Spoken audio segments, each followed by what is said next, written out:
নমস্কার বন্ধুরা, আশা করি সবাই ভালোই আছেন। আর আপনারা দেখছেন রুমার হেসেল।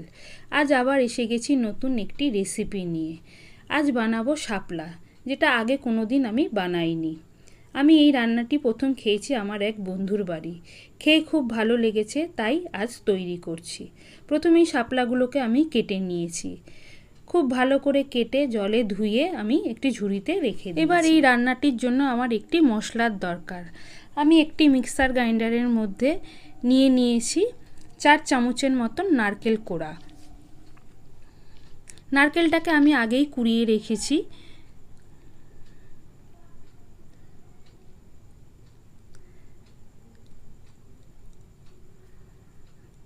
নারকেল কোড়া দেওয়া হয়ে গেলে আমি এর মধ্যে দিয়ে দেব একটা মাঝারি সাইজের হাফ টমেটো। তারপর এর মধ্যে দিয়ে দেব 4টে কাঁচা লঙ্কা, 1 চামচ সাদা সর্ষে ও 1 চামচ কালো সর্ষে।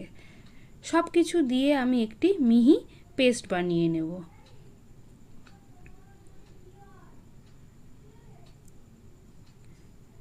পেস্টটা আমার রেডি হয়ে গেছে। এদিকে গ্যাসে আমি কড়া বসিয়ে দিয়েছি। কড়াতে তেলও গরম হতে বসিয়ে দিয়েছি। তেলটা গরম হয়ে গেছে। এবার এর মধ্যে আমি দিয়ে দেব 1 চামচ কালো জিরে ও 2টো চেরা কাঁচা লঙ্কা।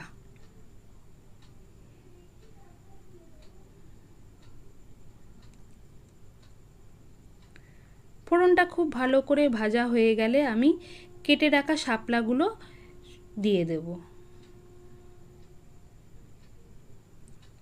সমস্ত শাপলাগুলো দিয়ে আমি খুব ভালো করে তেলের সাথে মিশিয়ে নেব।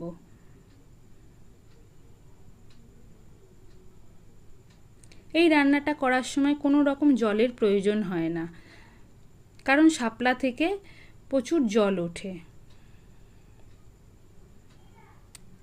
খুব ভালো করে ভাজা হয়ে গেলে আমি এর মধ্যে দিয়ে দেব 1 চামচ নুন ও হাফ চামচ হলুদ গুঁড়ো।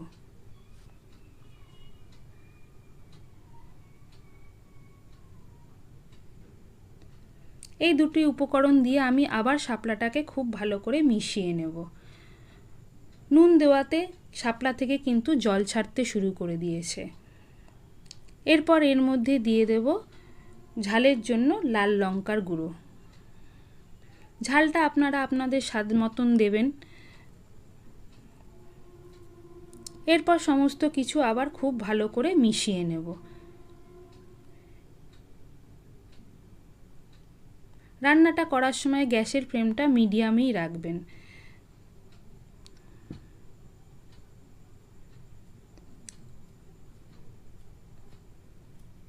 খুব ভালো করে মেশানো হয়ে গেলে আমি এর মধ্যে দিয়ে দেব আগে থেকে বেটে রাখা মশলাটা।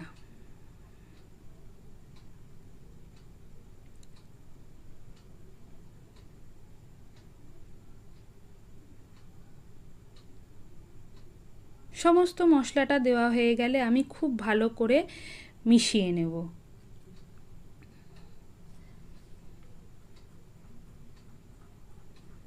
দেখুন নুন দেওয়াতে শাপলা থেকে কীরকম জল ছাড়তে শুরু করেছে।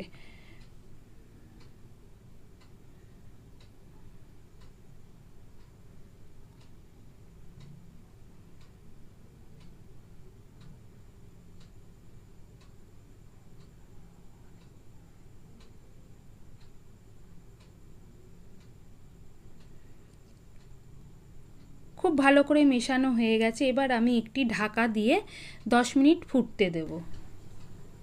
10 মিনিট হয়ে গেছে। এবার ঢাকাটা সরিয়ে নেব। দেখুন শাপলা থেকে কতটা জল বেরিয়েছে। এবার একটি খুন্তির সাহায্যে খুব ভালো করে সমস্ত কিছু মিশিয়ে নেব।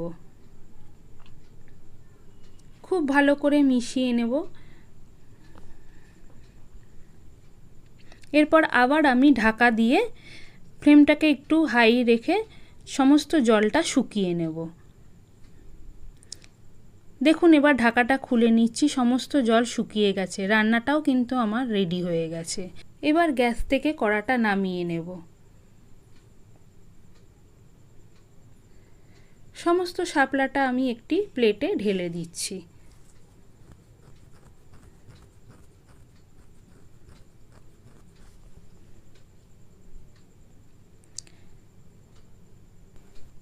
সমস্ত শাপলাটা আমার নামানো হয়ে গেছে। এবার সাজানোর জন্য ওপর থেকে আমি একটু নারকেল কোড়া ছড়িয়ে দেব।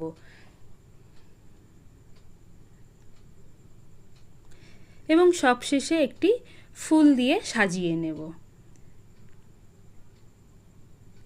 রেসিপিটি যদি আপনাদের ভালো লাগে অবশ্যই লাইক, কমেন্ট ও সাবস্ক্রাইব করবেন। অবশ্যই একদিন বাড়িতে করে খাওয়ার অনুরোধ রইল। এতক্ষণ ধৈর্য ধরে দেখার জন্য সকলকে ধন্যবাদ।